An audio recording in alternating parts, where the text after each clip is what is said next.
வணக்கம். என் பேர் கவிதா. ஆக்சுவலி நான் லைப்ரரி ஈவெண்ட்டோட ஒரு குரூப்பில் மெம்பராக இருக்கேன். ஸோ காலையிலே இந்த போஸ்டரை பார்த்தோன்னே ஏதோ பாரதிராஜாவுக்காக ஒரு நிகழ்வு நடக்குது, கட்டாயம் போய் பார்க்கணும், அவரை பற்றி நிறைய தெரிஞ்சுக்கணும் அப்படின்ற ஒரு ஆர்வம் வந்துச்சு. ஸோ நான் ஒரு பார்வையாளராக தான் இங்கே வந்தேன். இங்கே வந்ததுக்கப்புறம் என்ன ஒரு பங்கேற்பாளராக ஆக்கிட்டாங்க. ஸோ ஜஸ்ட் என்னோட அனுபவத்தை மட்டும் நான் ஷேர் பண்ணலான்ட்டு இருக்கேன். ஆக்சுவலாக அன்னைக்கு ஐயா இறந்த அன்னைக்கு ரொம்ப கவலையாக இருந்தது. ஏன்னா சொந்த அப்பா இறந்த கூட எனக்கு அவ்வளோ இல்லை. ஏன்னா நம்ம அப்பாங்கிறப்ப நம்ம ஃபேமிலிக்காக கஷ்டப்பட்டுருப்பாரு, சொந்த பந்தனுக்காக கஷ்டப்பட்டுருப்பாரு. பட்டு பாரதிராஜா அப்படிங்கும்போது தமிழ் திரையுலக தந்தைன்னு சொல்லலாம். ஒரு திரையுலகத்துக்கு ஒரு மாற்றத்தை கொண்டு வந்த ஒரு ஆசான் அவர். ஸோ ரொம்ப இதாக இருந்தது. அப்புறம் சாயந்தரம் பையன் வேலையை முடிச்சுட்டு வரும்போது வந்தனே பற்றி சொல்லிக்கிட்டே இருந்தேன், பாரதிராஜா இறந்துட்டாரு அப்படி அப்படின்னு சொல்லிட்டு. ஸோ படங்கள் இதெல்லாம் பற்றி பேசிக்கிட்டு இருந்தேன். ஸோ அவன் சாப்பிடும்போது அதெல்லாம் பேசிகிட்டு இருக்கும்போது சாப்பிட்டு முடிச்சிருந்து ஓகேம்மா ஒரு படம் பார்க்கலாம், பாரதிராஜா ஒரு படம் பார்க்கலாம் அப்படின்ட்டு. சரி என்ன படம் பார்க்கலாம் அப்படின்னா ஃபர்ஸ்ட் படம் பார்க்கலாம் அப்படின்னு. அது 16 வயது மீது. அது 1977 எடுத்த படம். நான் பிறந்த காலகட்டத்தில் எடுத்த படம். சரி அந்த படம் பார்க்கலாம் அப்படின்னு சொல்லிட்டு ஒரு 8:30க்கு உட்காந்து அந்த படம் பார்க்க ஆரம்பிச்சேன். ஸோ ரொம்ப நல்லா ஒரு ஃபீலிங். ஒரு பையன் கூட சேர்ந்து பார்க்குறப்ப எந்த முகசுளிப்பும் இல்லாமல். ஏன்னா நார்மலாக நம்ம குழந்தைகிட்ட பேசும்போது நான் அப்படி வளர்ந்தேன் இப்படி வளர்ந்தேன் அப்படின்னு சொல்றப்ப பிள்ளைங்க நினைப்பாங்க ஒரே போரிங், உங்க கதையை பேசுறீங்க அப்படின்னு.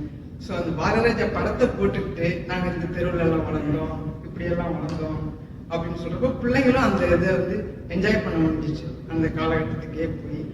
ஸோ நம்ம கதையை சொல்றதை விட பாரதிராஜாவோட படத்தை போட்டால் குழந்தைங்கள்ட்ட நம்ம எப்படி வளர்ந்தோம் அதை சொல்றதுக்கு ஒரு நல்ல ஒரு உதாரணமா இருக்கும்னு நினைக்கிறேன்.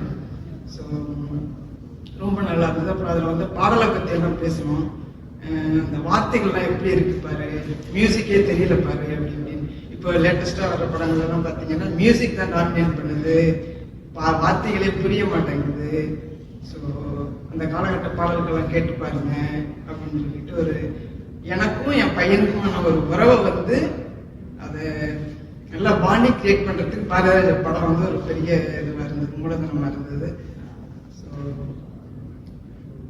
திடீர்னு என்ன பேசுறதுனால எனக்கு என்ன பேசுறதுன்னு தெரியல. ஒரு குரூப்ல ஒரு இது ஒன்று வந்தது, அதை ஜஸ்ட் சொல்லலான்ட்டு இருக்கேன். மண் வாசனை மாறா காவிய நாயகன் என் இனிய தமிழ் மக்களே என்ற அந்த உடைந்த காந்த குரலில் இருந்து பாசமாய் வெளிப்பட்டு நம் நெஞ்சுக்குள் வீசியது தமிழின் ஆகச்சிறந்த மண் வாசனை. கிராமத்து ஆன்மா தமிழ் மண்ணின் எளிய மனிதர்களை தூக்கி பிடித்து கிராமத்து வாழ்வியலை உலகிற்கு உணர்த்திய மண் வாசனை அவர். முதல் மரியாதை மல்லிகை பூவின் மென்மையோடு மனித மனங்களின் உன்னத அன்பை உறைந்து போகச் செய்த பெண்களின் முதல் மரியாதை. கருத்தம்மா தென்மேற்கு பருவக்காற்றின் தாலாட்டில் கருத்தம்மாக்களை கண்ணீரிலும் காதலிலும் நனைய வைத்த கரிசல் மண்ணின் ஈரப்பதம். என் இனிய தமிழ் மகன் உடன் பிறப்புகளின் பாசத்தை தேனில் குழைத்து உறவுகளின் மேன்மையை சொன்ன என் இனிய தமிழ் மகன். கிழக்கே போகும் ரயில் தெற்கு மாட வீதியின் மரபுகளை உடைத்து புது யுக புரட்சிக்கே வாசல் திறந்து வைத்த கிழக்கே போகும் ரயில். கிழக்கு சீமையிலே ஆற்றோரத்து அரச மரமாய் நின்று கிழக்கு சீமையின் பாசப்பிணைப்புகளை கண்ணீரோடு உதிர்த்த உணர்வு பெட்டகம்.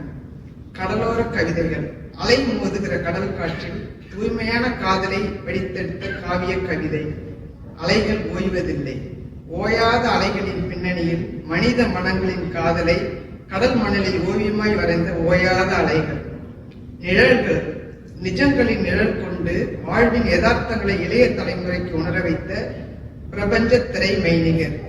மண்ணின் வார்ப்புகள் தமிழ் மண்ணில் அல்ல அசல் வார்ப்புகளை இனம் கண்டு திரைவிலைக்கு அகழ்ந்தெடுத்த பசும் பொன்.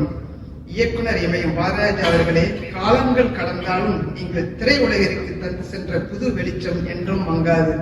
தமிழ் சமூகம் தம் நெஞ்சில் நிறுத்தி உங்களுக்கு எப்போதும் தன் முதல் மரியாதையை செலுத்திக் கொண்டே இருக்கும். நன்றி, வணக்கம்.